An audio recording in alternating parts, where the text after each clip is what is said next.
Hey friends, it's Mike here at Guitar Tricks, back with another in my CAGED series. In this video, we're going to talk about the A chord shape, the A out of the acronym for CAGED, which is a whole other position here.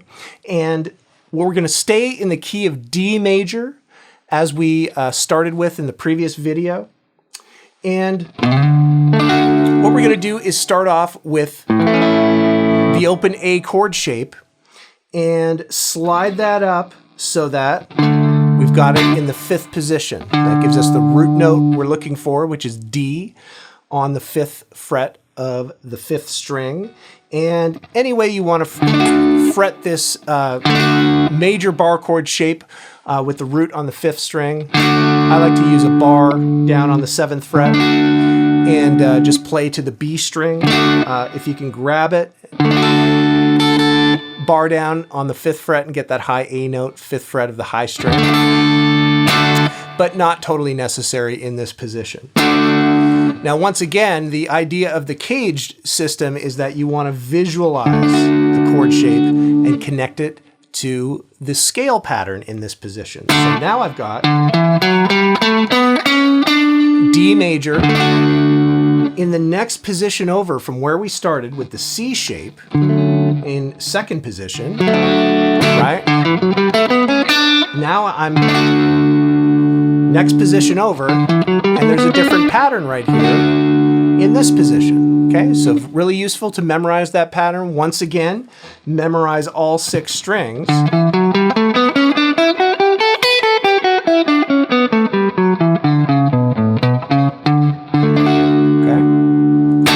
You can memorize the chord arpeggio.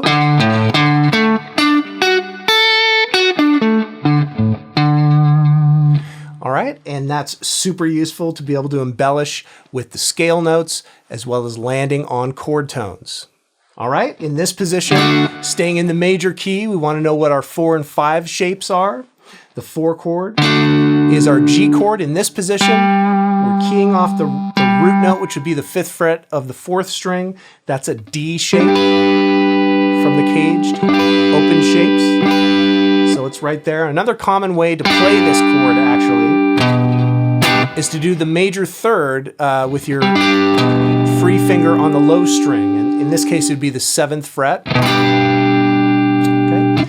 Instead of doing it on the top string, do it on the low string. Make it sort of a chord inversion. Pretty cool, right? Our 5 chord is the A chord, which in this position is just very simple, just the 6th fret root of the major bar chord right there, okay?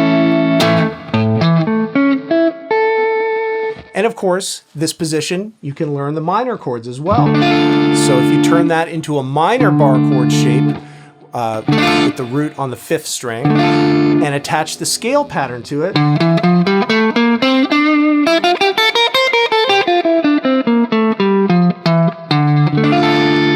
Okay, very useful, very powerful.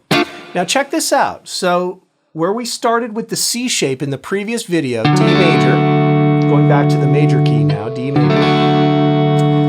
Look at my root note, D note 5th fret of the A string. If I go to the next position over, it's a different chord shape, and we're using the same root note, 5th fret of the A string. Okay, so you've got actually 2 positions, 2 scale patterns, 2 chord shapes that share the same root note. You're just playing on either side of that root note. Okay, so I would suggest, instead of if you're going to memorize the CAGED patterns, as pattern 1, pattern 2, pattern 3, pattern 4, pattern 5, that's a little bit dangerous because what I've noticed across all the resources across the internet and in books, there's no consistency into those numbers. They're not numbered completely the same for the corresponding chord shape.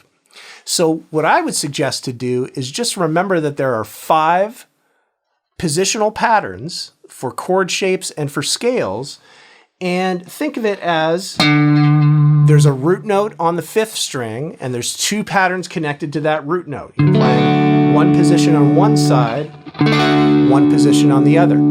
It turns out that there's 2 more positions that we'll get into in the next videos where that root note is on the low string, the 6th string, and there's shapes on one side of it and another shape on the other side of it.